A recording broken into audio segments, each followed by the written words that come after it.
If in, say, 2010 you told me that I would be living in central Illinois, I would have laughed right in your face. I was living in beautiful northwestern New Jersey in a house that had been in my family for over a century.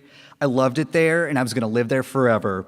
Until my family, who had all migrated out here, they started talking about all these affordable buildings and the TIF program to help fix them up. Moving out here was the best decision I ever made, and I'm here to help you all learn how to live the Tuscola dream in 5 easy steps.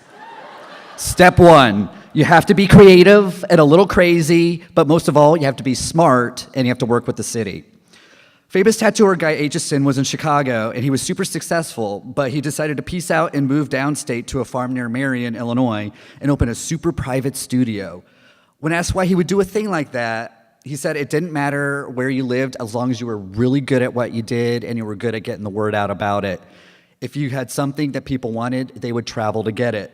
When we opened Vintage Karma in Tuscola, people thought it was career suicide, and they thought we were crazy for thinking something so niche would be successful there. We were crazy, and we still are, and we're looking for a few more good crazy fuckers to join the fold.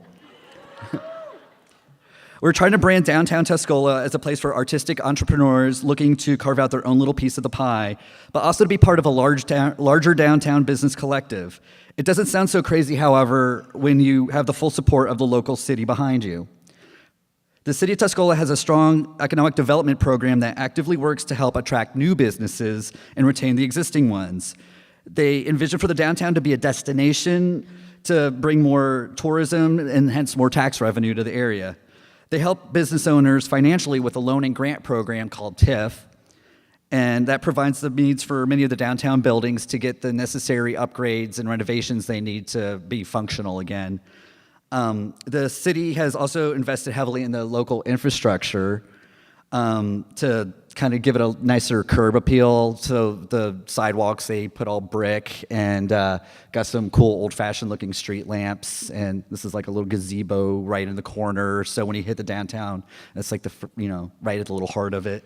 So between the affordable real estate and the local government, the TIF program, and the centralized locale, it kind of creates the perfect storm of opportunity for the right person. Step number 2, abandon all your preconceived notions about what it means to live and own a business in a small town. Tuscola is more than cornfields and the outlet mall. When everybody is home, Tuscola is a town of 4,500 with major highway access situated squarely between several larger towns on all sides by about 30 minutes. Zoom out farther, and we're squarely between several major cities by about 2.5 hours with small cities in between that. What does that mean? Even though we knew we couldn't depend solely on our town fully to support us financially, we knew there were plenty of people regionally that could. We had to become a destination. We knew it was possible. The Flesser's Candy Kitchen had been doing it for over a decade, and they got national press and television coverage over the years to help spread their story of 2 sisters with academic backgrounds abandoning their careers to reopen the business their grandfather had started a century ago. It was marketing gold. Step number 3, you have to be flexible. So many businesses fail because they choose to wait out a rough patch and not evaluate their business model and make changes until it's too late. When we started, we were half local handmade goods and half tattooing, but as everybody knows, retail is really fucking hard. So for some reason, the tattooing was just taking off better than we'd expected. We added a second artist, and it just kept going. So we decided to change gears entirely and just focus on the body art. We had to renovate an area that we just remodeled just a couple years previously. We made major modifications to everything. Just because one aspect of our business wasn't working, it didn't mean we'd failed at it. It just means something else was working out better than we expected, and we had to go with that. Step 4, go in and all in and own it. You need to be prepared to own the ridiculousness of being in Tuscola, even when your friends or people who stop at your business by and say, "Oh, you should have done this in Champaign, Urbana. You would do so well up there. Oh, good luck with your business. Bye." We chose Tuscola because it's unexpected, and it helps us stand out by the crowd to be an outlier.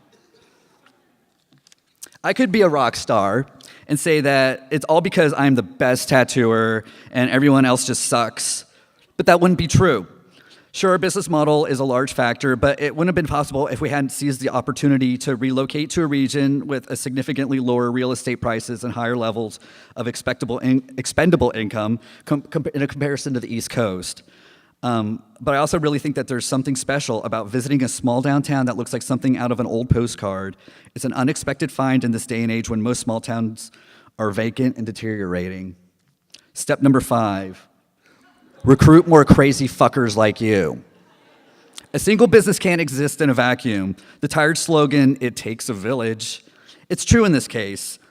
All us little businesses work together to promote each other and to help each other out in whatever way we can. Like a bundle of sticks, there is strength in unity, and we all succeed together. When one shop opens up, others follow, and amazing things happen. 3.5 years ago, the Vaults Art Collective opened up, and it was magical. At any one time, up to 70 artists had items for sale there and monthly events with my live music going on. The Vault currently is going through their own business transition at the moment, but I am confident that great things are still to come for them. We are hoping that new people will want to join us and open businesses in Tuscola like a coffee shop, record store, yoga studio, art studio, gallery space, consignment shop, vintage goods, bakery, antiques, Reiki, yoga, massage, role-playing games, artisanal anything. If you or someone you know wants to live the Tuscola dream, send them my way.